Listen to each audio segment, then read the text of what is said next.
How do I build programs? How do I build processes? How do I build entire systems of care that allow therapists who are really talented or physicians who are really good at clinical care to do that in a more efficient, effective way with a better member experience? That was the voice of Beth Ratliff, Chief Operating Officer at Premise Health, talking about her passion for creating innovative systems and processes within the healthcare industry. You're listening to How I Transform This, presented by Versus 12. Versus 12 is the award-winning Salesforce Gold Consulting partner focused on healthcare innovation nationwide. In this episode, Beth shares what Premise Health is doing to bring high-quality, low-cost care to companies across the country. And she also gives us some examples of ways Premise uses innovative technology to help patients achieve their goals. Small victories add up, and it develops not only a trusted relationship with a provider, but a trust in yourself that you can achieve those goals. And so we're kind of partnering with you every step of the way, and we leverage technology to do it. I'm your host, Clark Buckner, and along with Versus 12 founder and CEO Tammy Hawes, each episode we're seeking out healthcare technology industry leaders, exploring their stories of success through the transformation of healthcare. For more stories like this, be sure to visit versus12.com/podcast. Now let's jump in.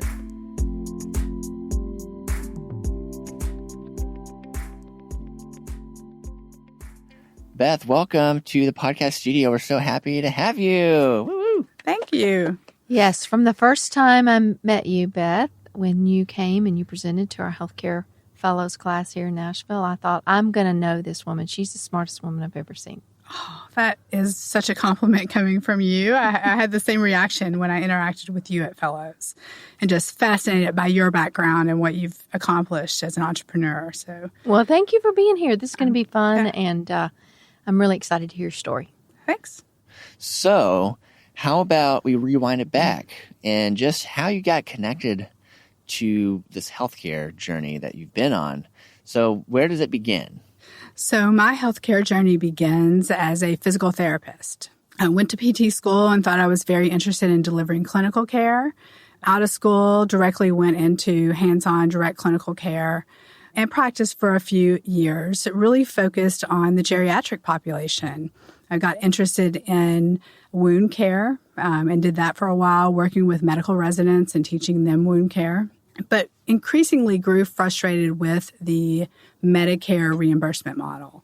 And so decided, at the time I was living in Kentucky, and decided I just wanted a change and wanted to explore other opportunities to practice physical therapy with patients. And took a job. There was a job posting at Toyota Motor Manufacturing in Georgetown, Kentucky. And I thought, that's really interesting. What would a PT do at a car manufacturer? And I went for the interview, and I was intrigued from the minute I walked through the door. So it was so intriguing to think about how I might apply my physical therapy skills kind of where they work. And immediately, kind of got excited about the concept of an industrial athlete.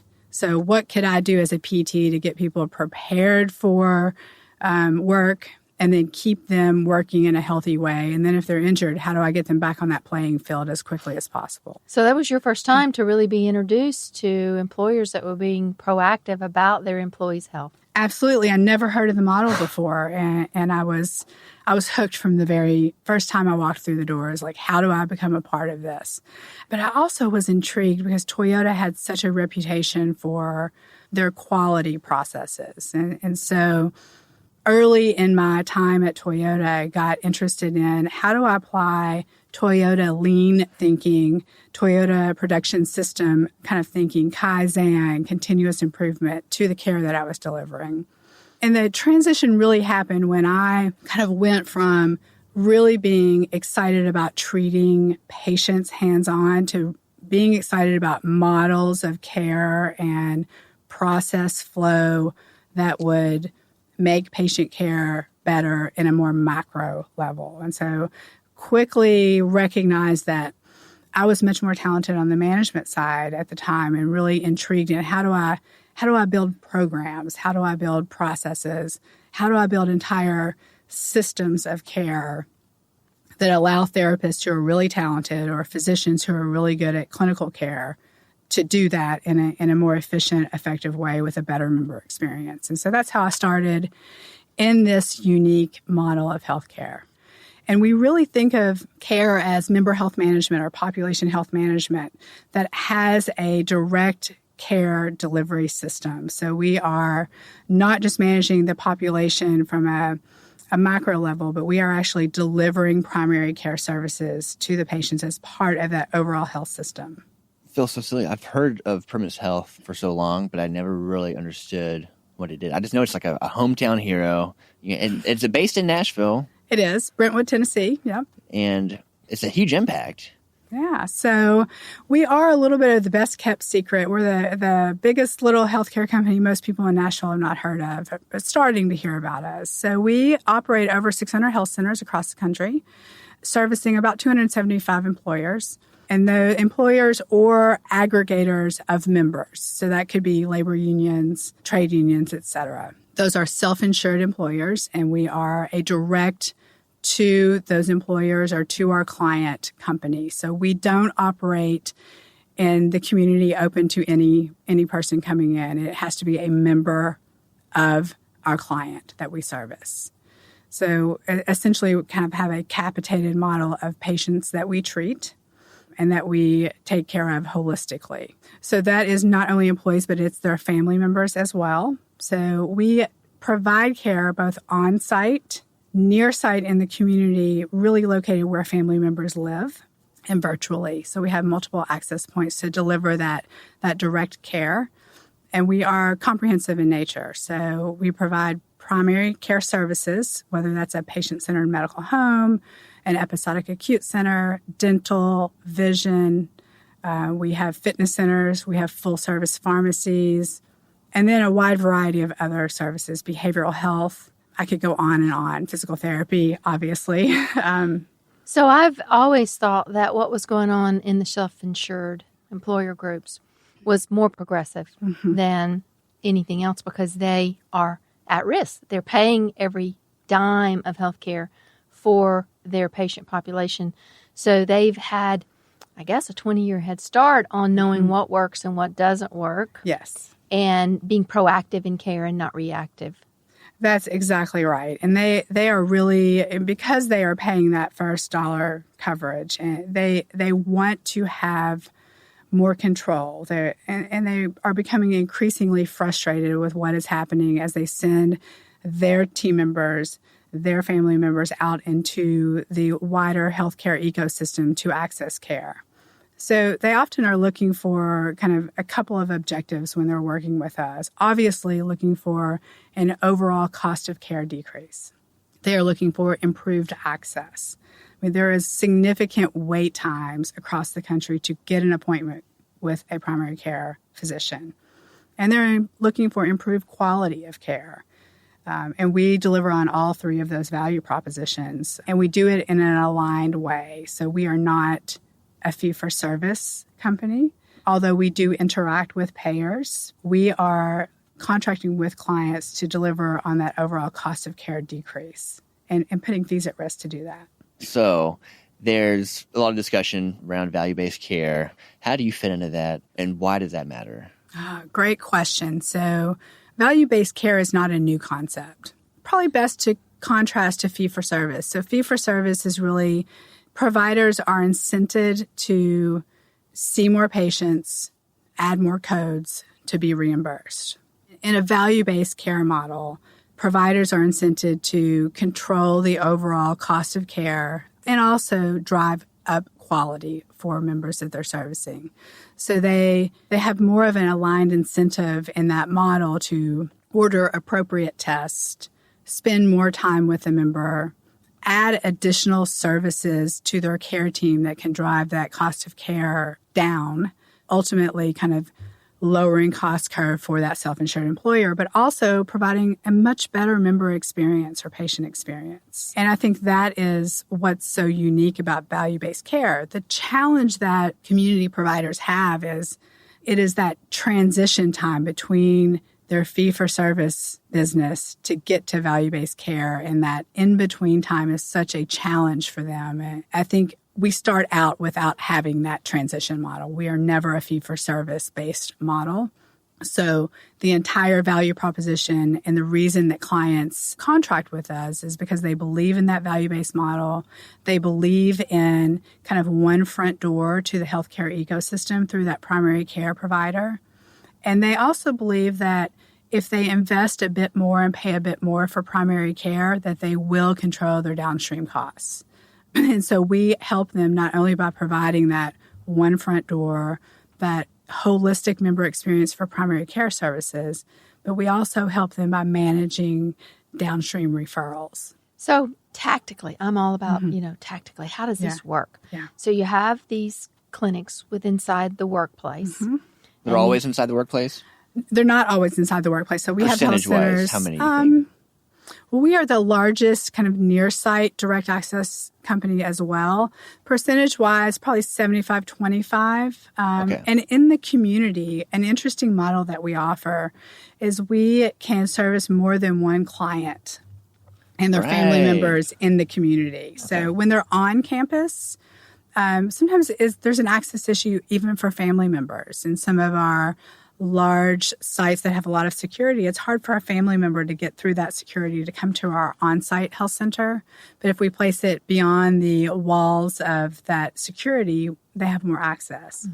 Even more access when we place it proximate to where they live. And some of our communities, they're very geographically dispersed from where they live versus driving into work.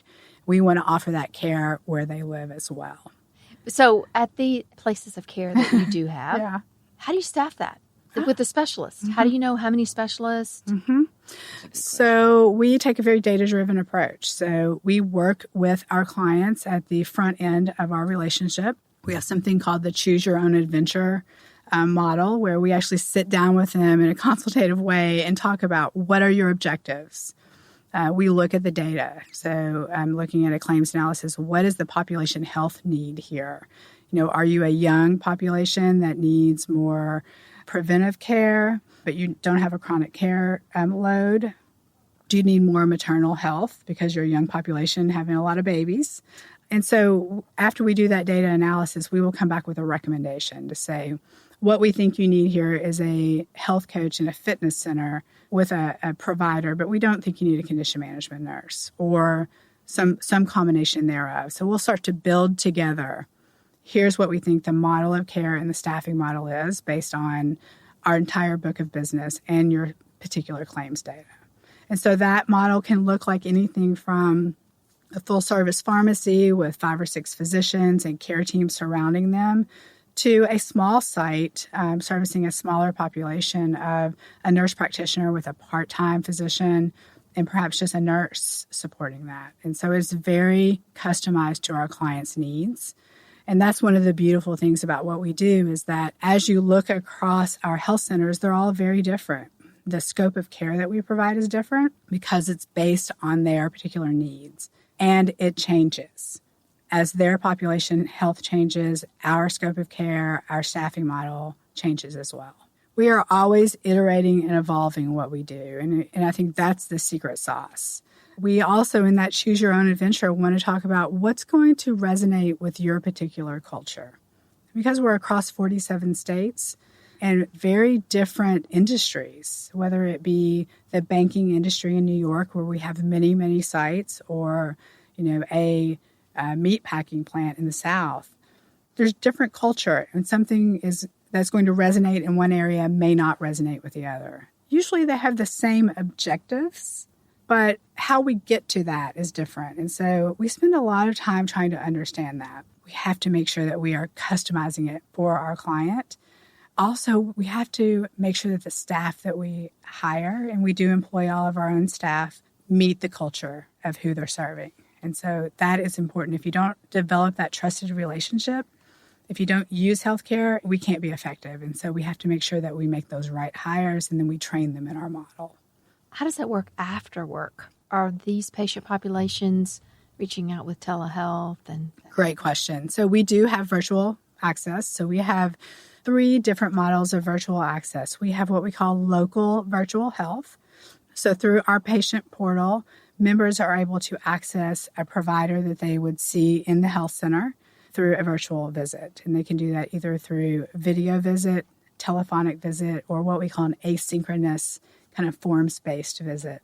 We have what we call a satellite model. So many of our clients, maybe they have one geographical area that has a very dense population of employees where we could stand up a health center, but perhaps they have pockets of employees, maybe even in the same city, but not in driving distance to health center, where they want to offer some services. So we will set up a satellite center there, staffed by a nurse or a health coach that can then be the facilitator with the patient, and then we connect to that provider in the other health center. So that provider understands, again, the culture, knows the benefit plan, and really can provide that very directed care. And then we have 24/7 virtual. We have a team of premise physicians using the same health record who provide that after-hours care or that national care for members who may be traveling, members of one of our clients who may not have a health center in their city who want to have that same access to care. And I think one of the nice things about our system of virtual care is that we do use a single medical record so that if a member is ill in the evening, calls that and has a visit with a 24/7 virtual provider, next day we have a trigger in our in-basket that for our provider at the local site that says, we saw one of your patients last night, same medical record, and then we do that outreach to say, is there anything else we can help you with? So it's a very high-touch care model, but it is very high-tech as well, and we leverage technology to deliver that. We just recently went through a transformation, so to speak, of our technology. So we partnered with Epic and spent about 18 months not only deploying across the country, but we did a lot of planning and customizing their model of their platform to make sure that it fit our model of care. And so there were some unique things that we did with Patient Portal, also with some of the services that we provide, as well as the way in which we interact with payers on the revenue side that were very custom. And we wanted it to be a seamless integration for our members so that whether they are connecting with us through the portal, whether they're connecting in face-to-face or virtually, that it's all kind of one front door through that portal and one care team, whether that care team is located at the health center or virtually. Maybe this is less than a question, but just an observation. So there's been a lot of dialogue around protecting rural health, saving rural health. You see a lot of hospitals that shut down. So it seems like when these large employers are hiring you, they kind of have an insurance. And an insurance in the sense of this community will not lose its hospital and people move away. Because once the hospital goes, everyone goes, right? They are. And oftentimes when we're in rural areas, one of the primary reasons an employer wants to work with us is there's already limited access. So how do we kind of provide that access for members who may have to drive 2 or 3 hours to get care sometimes? Mm-hmm. And so what can we do to both integrate with the community resources that are available and make sure that we are connecting them with our larger healthcare ecosystem? And that may be 2 or 3 hours. It may be through our Mayo Clinic partnership where we're doing, a provider to provider consult. We're sending them through a center of excellence. So we do work with Mayo to do both of those things as well. So that brings up a good point. I was going to say or ask you, when there's some serious disease like cancer or heart conditions, you do reach outside your network to specialists? Absolutely. So we are a primary care provider. We do not provide specialty care. There are times where we will partner with a specialist who will actually come on site into our health center and provide care. What we do is we identify the highest quality, lowest cost providers in the area and make sure that we are referring to those. Providers can refer wherever they want to refer, but we like to provide them as much as possible kind of in that workflow, best options for them. A large part of the value that we provide is that navigation. It is difficult to navigate the healthcare system today. And it is difficult to know what are all of the and remember what are all of the benefits that my employer offers and what should I do first.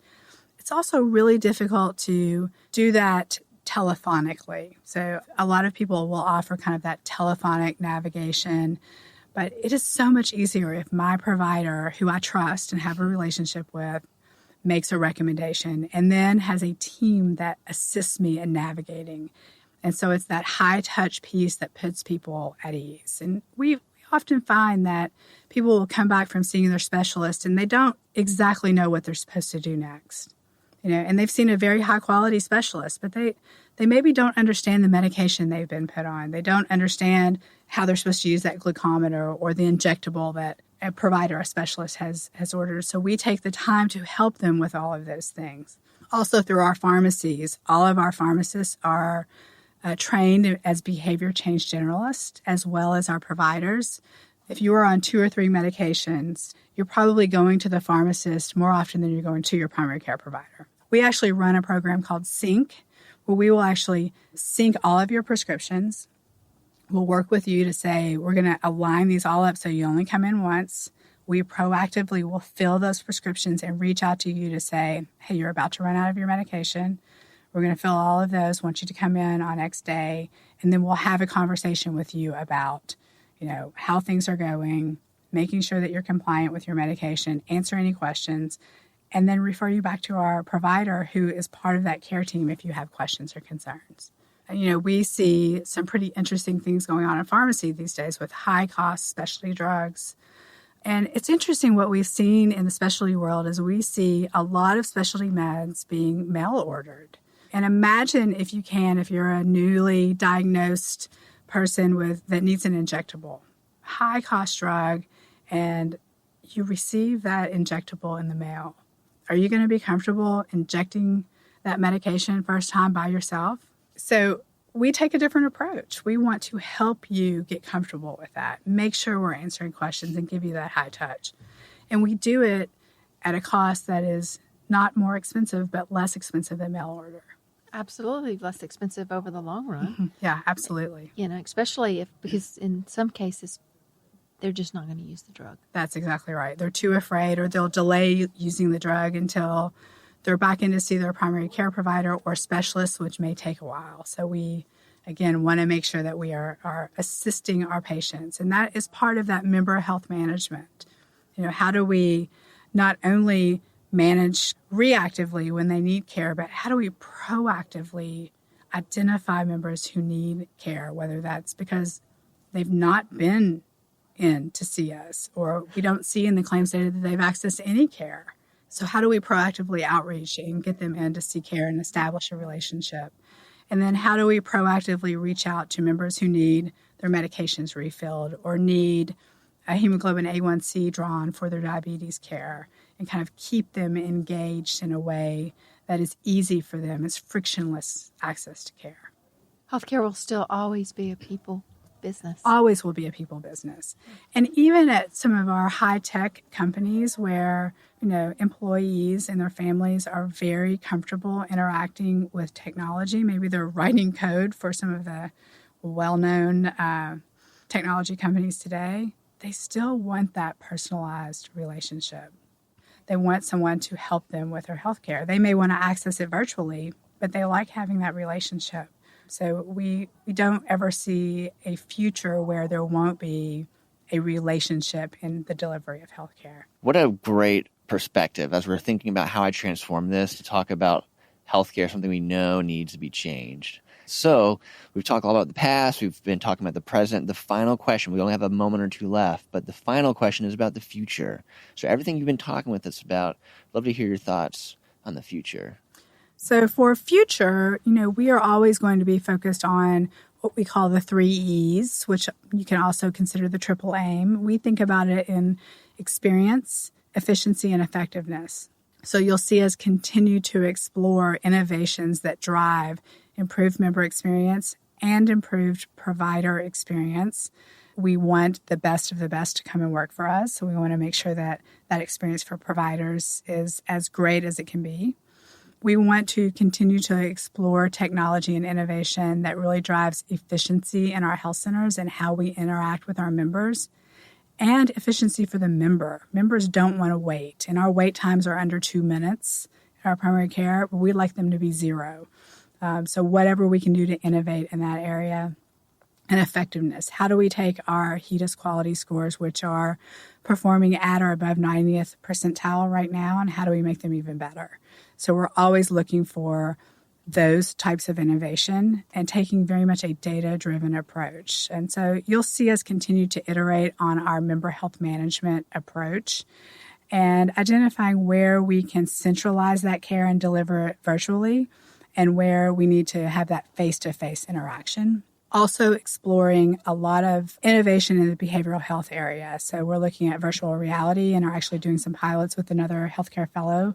But how do we use technology and experience, kind of that high touch, to impact behavioral health? We know that is one of the primary needs of our employers today, and we'll continue to kind of innovate on the model of how we deliver that care and how we continue to decrease stigma and make sure that members are comfortable accessing the behavioral health care that they need. Well, in this world where it's very, very difficult to hire and retain really excellent employees, I would think that it'd be a fascinating study to figure out, of the employers that use your services, what their retention rate is and how easy it is for them to attract great employees. Yeah, Tammy, that is actually, in many of our cases, that is one of the primary reasons that they want to have a customer like us or a client like us, because the talent acquisition is tough. And so anything they can do to kind of attract their own talent, they are willing to invest. But they also recognize that it's not just about talent acquisition. It's about lowering that healthcare cost and improving quality. But there are, in certain pockets and in certain markets, there are clients who feel like they have to have our services, that all of their competitors are doing it, and it has become, in some ways, kind of the expectation of a new employee to say, where is my health center? Who's going to help me navigate the larger healthcare ecosystem? And if they don't have it, that's, a negative in the talent acquisition department. So thank you again, Beth, for coming in. What's a good way for someone to connect with you? Connect with me on LinkedIn. Would love to see you there, and would love to talk to you more about what we're doing and partner with you if you're looking to innovate or if you're looking to have our services to provide to your employees. And Tammy, thank you so much for having me. This has been fantastic. I know. I love spending time with smart people like you. So I love getting to meet all of Tammy's friends, all her smart friends. This is so much fun. All right. Thank you so much. Thanks. Thank you, Beth. Thanks for listening to How I Transform This, Success Stories of Transformation in Healthcare, presented by Versus 12. To learn more about how Versus 12 is best situated to transform the healthcare industry and to follow along with this show, be sure to visit versus12.com/podcast. We'll see you next time.